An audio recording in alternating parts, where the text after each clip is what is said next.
मूलों का योगफल व गुणनफल। शून्यक, मूल और रूट एक ही चीज, या तो आपसे पूछेगा शून्यकों का योगफल क्या होगा या शून्यकों का गुणनफल। मूलों का योगफल, मूलों का गुणनफल, इस प्रकार से पूछ सकता है। दिखा समीकरण x square plus B x plus C बराबर 0 के मूलों का योगफल व गुणनफल ज्ञात किस प्रकार से करते हैं, ये हमें बताना है।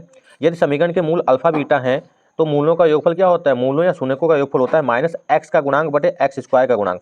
ये द्विघात समीकरण है। द्विघात समीकरण में हम लगाएंगे A x square plus B x plus C में अगर घात 2 है उसको द्विघात समीकरण कहते हैं, घात 3 है उसको त्रिघात समीकरण, एक घात हो तो उसको रैखिक समीकरण कहते हैं। जैसे इसमें घात 2 है तो द्विघात समीकरण, अगर इस प्रकार से x प्लस 3 लिखा है इसमें एक घात है तो रैखिक समीकरण, अगर यहाँ पे घात 3 दी होती तो वो त्रिघात समीकरण हो जाता। ये अल्फा है, ये बीटा है। अगर अल्फा बीटा को हमने मान लिया कि इसके मूल है, शून्यक हैं, तो इसका योगफल क्या हो जाएगा, इसका योगफल हो जाएगा माइनस एक्स का गुणांक बटे एक्स स्क्वायर का गुणांक। माइनस एक्स का गुणांक का मतलब क्या है, जो एक्स स्क्वायर एक्स के साथ में लिखा है क्या लिखा है बी, और एक स्क्वायर के साथ में क्या लिखा है ए, तो अल्फा प्लस बीटा बराबर हो जाएगा माइनस का बी बटे ए। डायरेक्ट आपको ये वाला फॉर्मूला याद रख लेना, ये भी आपके दिमाग में रहना चाहिए।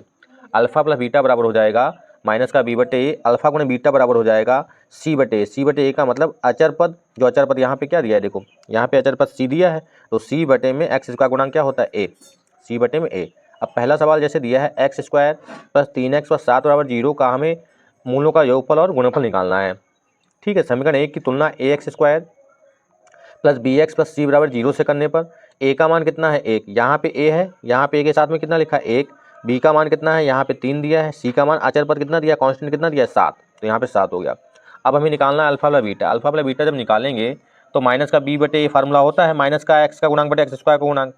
तो बी का मान कितना था, बी का मान है 3, तो माइनस का 3 बटे में ए का मान है 1, तो माइनस का 3 बटे 1 का मतलब माइनस का 3 आंसर आपका हो गया ये वाला।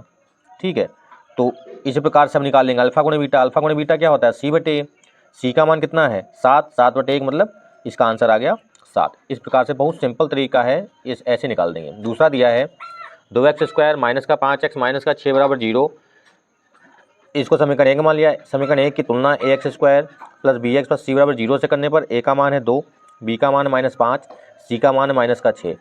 अल्फा गुणे बीटा बराबर हो जाएगा माइनस का बी बटे, ये फार्मूला होता है। बस आपको यहाँ पे ये याद रखना है कि बी का मान पहले से माइनस का दे रखा है, तो बी का मान माइनस का 5 पहले से है, तो एक माइनस बाहर जो सूत्र में होता है माइनस का 5 बटे में ए का मान कितना है 2, माइनस माइनस प्लस का 5 बटे में 2, तो ये हो गया आपका आंसर। अल्फा गुणे बीटा बराबर सी बटे ए होता है, सी का मान कितना है माइनस का 6 बटे में 2, तो इसकी गुणा कर इसको भाग कर देंगे, 2 से 6 को कैंसिल करेंगे, 2 3 6 माइनस का 3, इसका आंसर आ गया। सी का मान कितना था भाई, सी का मान था माइनस का 6 बटे में ए का मान दे रखा है 2, तो 2 3 6 हो गया। इसी प्रकार से आपको 2x square plus 3x plus 10 इसका निकालना है। ठीक है, बराबर 0 भी कर सकते हैं। एक्स स्क्वायर माइनस का 5x प्लस का 4 बराबर 0, इन दोनों समीकरणों के मूलों का योगफल मतलब शून्यकों का योगफल और गुणनफल निकालना है। अल्फा गुणे बीटा और अल्फा प्लस बीटा आपको निकालना है। इसका आंसर कमेंट बॉक्स में बताना है।